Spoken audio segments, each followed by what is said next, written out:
નમસ્કાર ખેડૂત મિત્રો, જય દ્વારકાધીશ અને પશુપાલક મિત્રોને જય ઠાકર. મિત્રો કેવી મજાની સંધ્યા થવા જઈ રહી છે. જો એક ખાલી આવો સીન લેવો હોય ને તો એ જે કુદરત પ્રેમી હોય ને એને કલાકો ને ટાઈમ લેપ્સ ગોઠવવું પડે ને 12 કલાક 24 કલાક ને અઠવાડિયું ઊભા રહીએ ત્યાં આવો નેચરલ સીન જોવા મળે.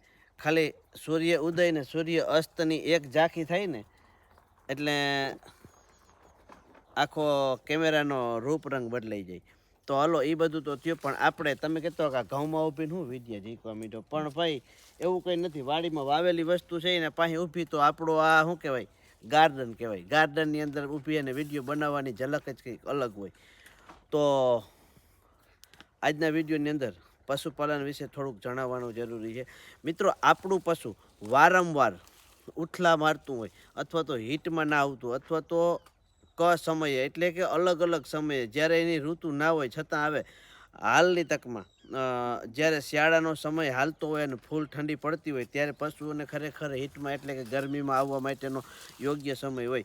પણ જ્યારે પશુ આપણું બાંબરડા દેતું હોય અને પશુને જ્યારે લાળ ટપકતી હોય ત્યારે આપણે એમ થાય કે આને હાલો આપણે એઆઈ કરાવી લઈએ. પણ ઘણી વખત ડૉક્ટર આવી અને પાછા વ્યાઈ જાય છે કે હજી પૂરેપૂરું ગરમીમાં નથી અને 2-4 દિવસ વાટ જોઈ. પશુ 2 દિવસ સુધી બાંભેડા દેતું હોય છતાં પણ પૂરેપૂરી ગરમીમાં આવતું નથી. એનું કારણ એક જ છે કે આપણે ખોળ, કપાસિયા, ભૂસો, ગોળ, મકાઈને ઘઉંનું ભૂસું હોય કે ગુંદરીની નિરણ હોય. પહેલાંના જમાનામાં એવું હતું કે પશુ આખા એરિયાની અંદર કવર કરતા રખડતા, ત્યાં એને જુદી જુદી જાતની ઔષધિ પણ એને સીમમાંથી ખાવા મળતી.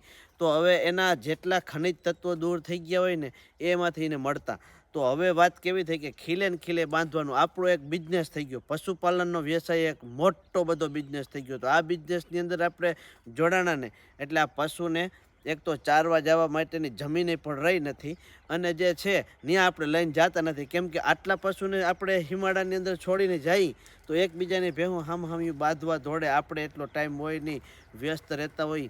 અને મેન કારણ એ થાય કે પશુ હિમાળામાં આખો દી રખડી ભાટકીને આવે એટલે જે 5 લીટર ભેંસ દૂધ કરતી હોય એ 4.5 કે 4 જ કરે.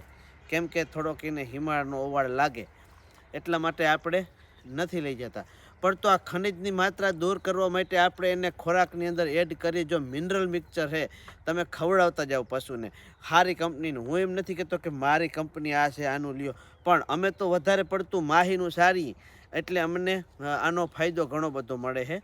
અને દૂધ ઉત્પાદનની ક્ષમતા આ વેતર તો ઠીક, પણ દેહો એટલે આવતે વેતર એનું બચ્ચું પણ સારું આવશે.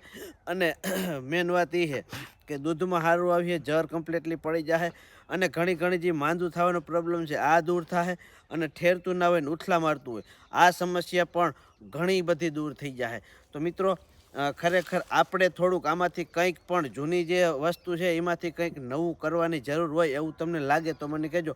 આજના જમાનામાં એક એવો ટ્રેન્ડ હાલી નીકળ્યો કે 1,00,000 રૂપિયાની ભેંસ લઈ લેવી છે પણ ઘેરે પાડી ઉછેરવી નથી. પાડી નથી ઉછેરવી એનું મેન કારણ એ છે કે વારે ઘડી ઉથલા મારે. ખર્ચો તો આપણે ઘણો બધો કરતા હોય. પાડી રાખી હોય 30 મહિનાની થાય ત્યારે અથવા તો એનો જે માપતોલનું વજન હોય આટલા વજનની થઈ જાય એટલે પાડી પણ ગાભણ થઈ જતી હોય છે ખડાયેલ બનીને. પણ થોડોક કંટાળાજનક હોય પણ ખરેખર પ્રયાસ કરો. મેં એક વિડીયો પણ બનાવીને મૂક્યો હતો કે ભાઈ પાડીમાંથી ખડેલીમાંથી ભેંસ બનાવવામાં કેટલો ખર્ચો લાગે. કદાચ 1,25,00,000નો ખર્ચો લાગે ને તો એ ભેંસ જે તમને દેહે ને એ વાંથી લઈ આવ્યો ને બહારથી એ એટલું વળતર નહીં આપે. એટલા માટે ઉજેરજો. અને ખરેખર કંટાળાજનક કાર્ય તો બધું હોય. આપણે ખાઈએ એટલે ધોવીએ પડે, આ એ કંટાળો જ આવે ને. પણ ત્યાં પિચકારીવાળી પરિસ્થિતિ થઈ ગઈ છે કેમ કે બેહીને વાલ ખોલી એટલે ભભૂડાટી બોલતું પાણી આવે ને થઈ જાય. તો આ એક ધ્યાન રાખજો કે ખાઈ એટલે જવું પડે.